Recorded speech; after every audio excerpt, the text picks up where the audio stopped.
demande de veiller sur les paroles de nos bouches. Ça doit être des prières principales, des prières quotidiennes. La langue est un petit élément du corps, mais elle fait beaucoup de dégâts.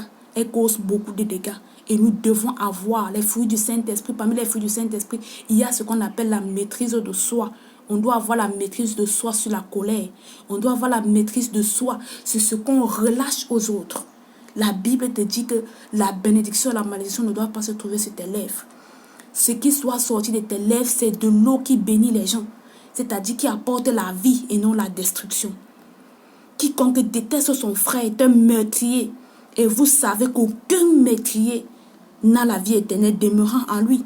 C'est-à-dire que si tu passes le temps à tuer les gens psychologiquement, moralement, ou physiquement, ou avec tes paroles, ou avec quoi, de n'importe quelle manière, si tu gardes rancune dans ton cœur, si tu ne pardonnes pas, si tu détestes quelqu'un, bien aimé, fouille dans ta vie, fouille dans ton cœur. S'il y a une personne que tu dis que non, celui-ci là, même si on monte, on descend, même si c'est Dieu qui descend là, me dit que mon ami, pardonne, je ne peux pas pardonner. Mon ami, cette personne que tu condamnes dans ton cœur, c'est cette personne qui est en train de te tirer vers le séjour des morts.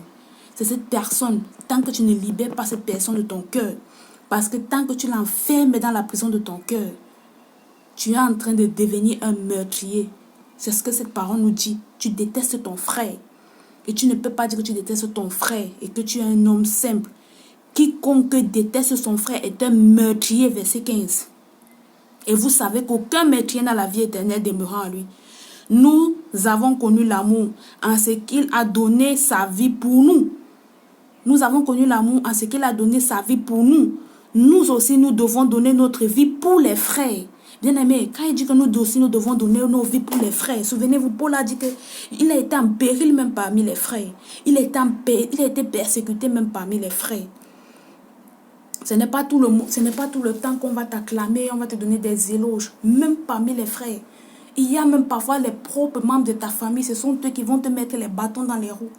Quand je dis les membres de ta famille, ça peut être ta famille, ta belle famille, ou bien, même si ce n'est pas ta belle famille, ta famille éloignée, tes grands-parents qui peuvent pratiquer sur toi, faire des choses. Mais, tant que tu es enfant de Dieu, tu sais que on monte, on descend, toute arme forgée contre toi est nulle et sans effet.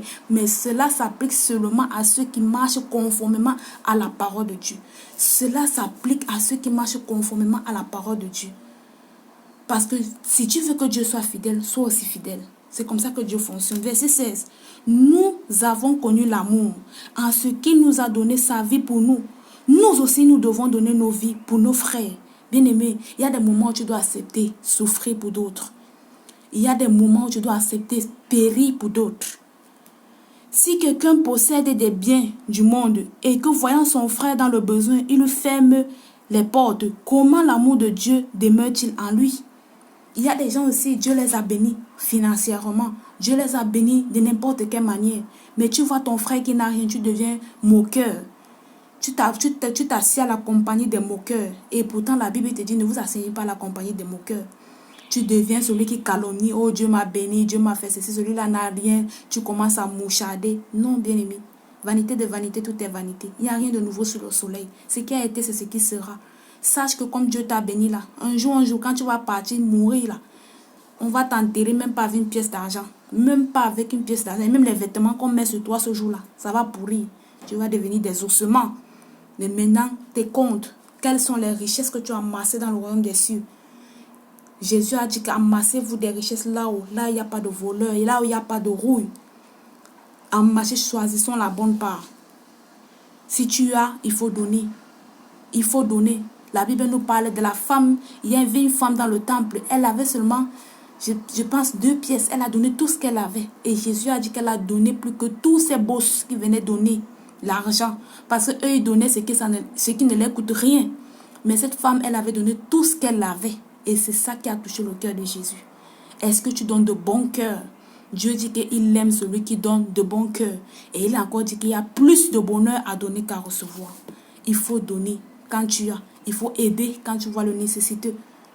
Il faut être utile aux autres afin que ta vie soit utile aux yeux de Dieu.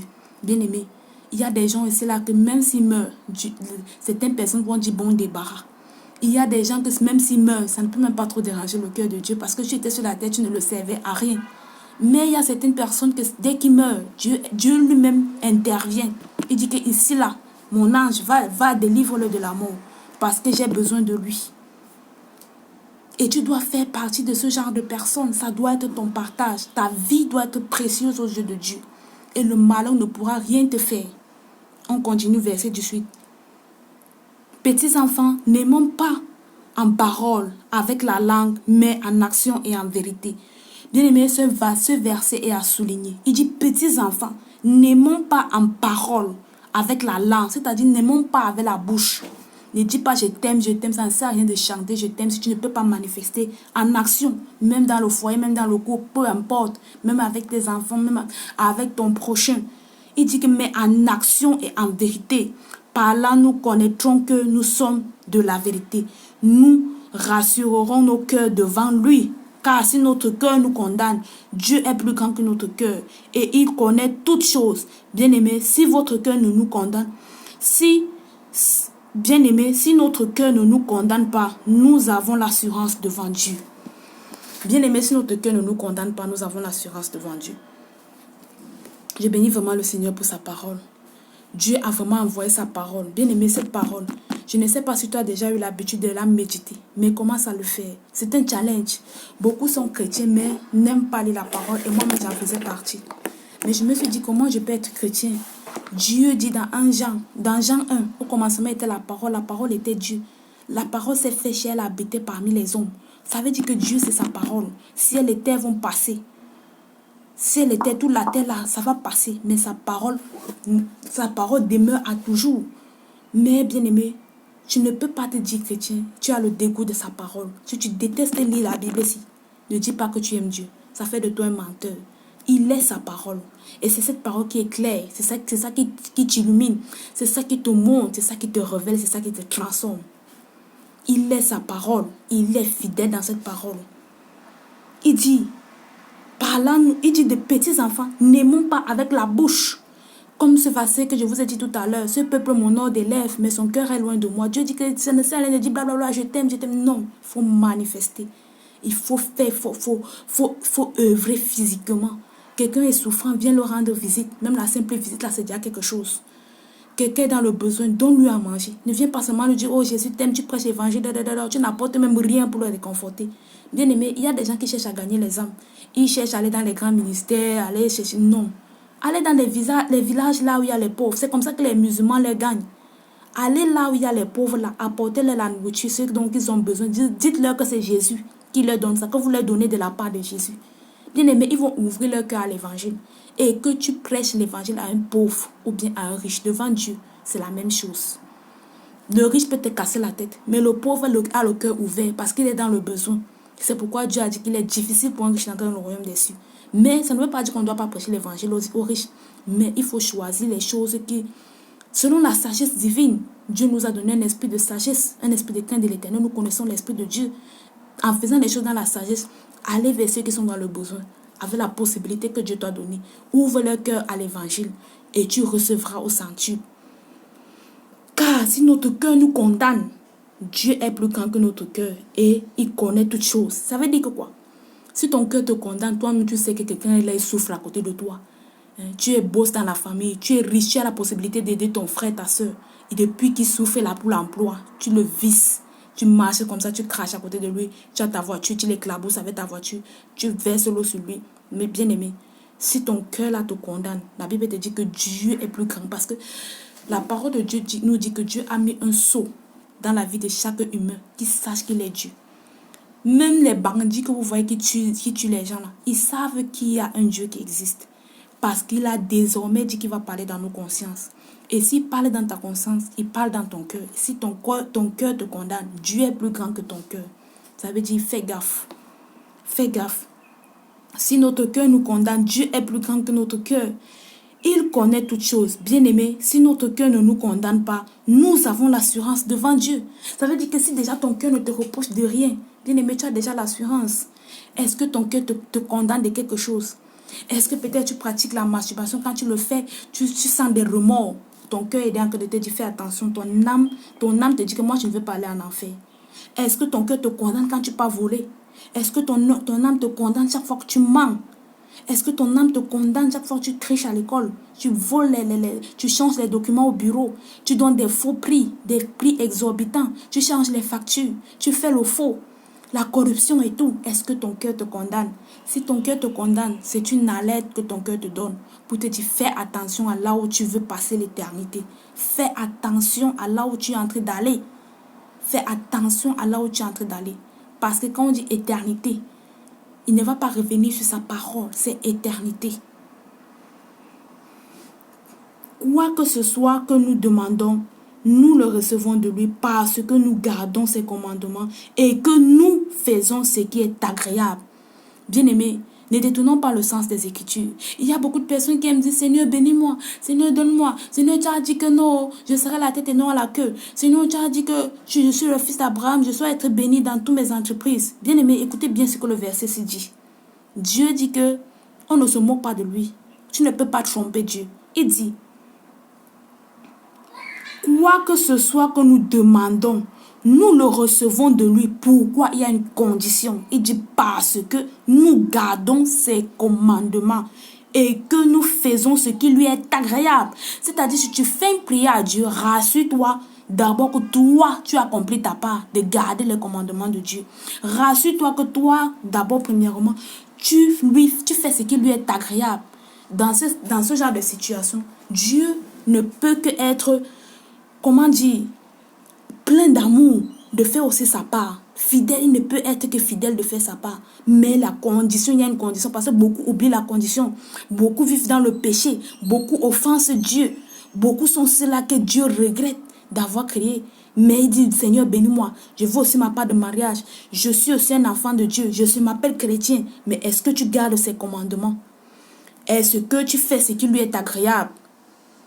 Verset 23. Et c'est ici son commandement, que nous croyons au nom du Fils, au nom de son Fils Jésus-Christ, et que nous nous aimions les uns les autres selon le commandement qu'il nous a donné. Donc, ce que Dieu te demande, c'est de croire en Jésus. Et ceux qui croient en Jésus accomplissent tous les commandements que Jésus a demandés. Ceux qui croient en Jésus marchent selon la parole de Dieu. Il dit au verset 24. Celui qui garde ses commandements demeure en Dieu et Dieu en lui. Et nous connaissons qu'il demeure en nous par l'Esprit qu'il nous a donné. Bien-aimé, la Bible te dit que nous connaissons que Dieu demeure en nous par l'Esprit qu'il nous a donné. Bien-aimé, est-ce que tu as reçu l'Esprit de Dieu? Est-ce que tu reconnais que tu as le Saint-Esprit de Dieu? Est-ce que tu reconnais que les fruits du Saint-Esprit abondent en toi? C'est le Saint-Esprit, ce n'est pas le Saint-Esprit que tu auras la résurrection d'un corps glorieux. C'est cet Esprit Saint-là qui va t'aider. Le Saint-Esprit est tellement glorieux. Il est appelé l'Esprit de sagesse. Il est appelé le consolateur. Il est appelé celui qui pourvoit pour nous. Donc, bien-aimé, sur ce, je bénis le nom du Seigneur. Que l'Éternel te bénisse, toi qui m'écoutes. Que le Seigneur nous bénisse tous ensemble. Que le Seigneur nous aide à préparer son retour. Que le Seigneur nous donne un cœur plein d'amour. Beaucoup d'amour. Bien-aimé, je prie pour toi. Si tu n'avais jamais pardonné, peu importe le mal qu'on t'a fait, je sais qu'il y a des choses. Il y a des choses tellement dans la vie, c'est que des gens subissent. Que si ce n'est pas Dieu là qui descend pour venir dire pardonne, pardonne, tu ne pourras pas pardonner. Mais je veux que tu saches qu'un jour, tu as péché, tu as fait mal à Dieu. Bien-aimé, il y a des choses que dans ta vie, toi-même, tu sais. Peut-être tu as connu l'avortement. Peut-être ce n'est même pas l'avortement. Peut-être tu as connu un homme qui n'était pas encore pour toi. Ça veut dire que tu as volé le mari qui était prédestiné pour quelqu'un. Peut-être tu as connu une femme qui n'était pas encore pour toi. Tu as volé une femme qui était prédestinée pour quelqu'un. Peut-être son mari ne va plus la trouver vierge comme ça devrait être. Si ce n'est même pas ce cas, peut-être d'une manière ou d'une autre, la Bible dit que nous tous, nous soyons reconnus pour pécheurs et Dieu seul pour juste. Ça veut dire que, et la Bible nous dit quoi? Le salaire du péché, c'est la mort. Mais le don gratuit de Dieu, c'est la vie éternelle. Ça veut dire que normalement, parce qu'un jour tu as péché, normalement tu devais mourir. Mais Jésus t'a pardonné. Jésus a souffert l'humiliation. Il a été tabassé. Il a souffert. Quand vous lisez les souffrances de Christ, vous voyez comment il n'a même pas riposté avec tout ce qu'il a subi. Il a dit que oui, tout est accompli parce qu'il voulait te sauver, parce qu'il voulait te pardonner. Bien aimé, s'il a fait pour toi, tu dois le faire pour les autres. Il a fait comme ça pour te montrer l'exemple que tu dois le faire pour les autres. Et si ton cœur a toujours mal, va pleurer à ses épaules.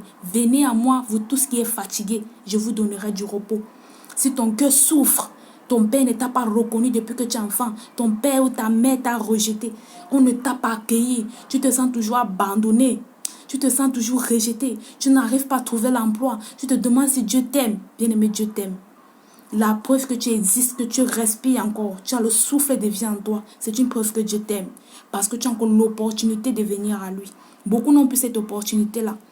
Beaucoup sont morts au bas âge. Beaucoup sont morts sans connaître le Seigneur. Et leur jugement les attend et ce sera un jugement éternel. Donc bien aimé, toi tu as encore le souffle de vie. Peut-être tu es même en santé. Il y a des gens qui sont pires que toi, mais eux ils rendent grâce à Dieu. Donc sois reconnaissant et persévère.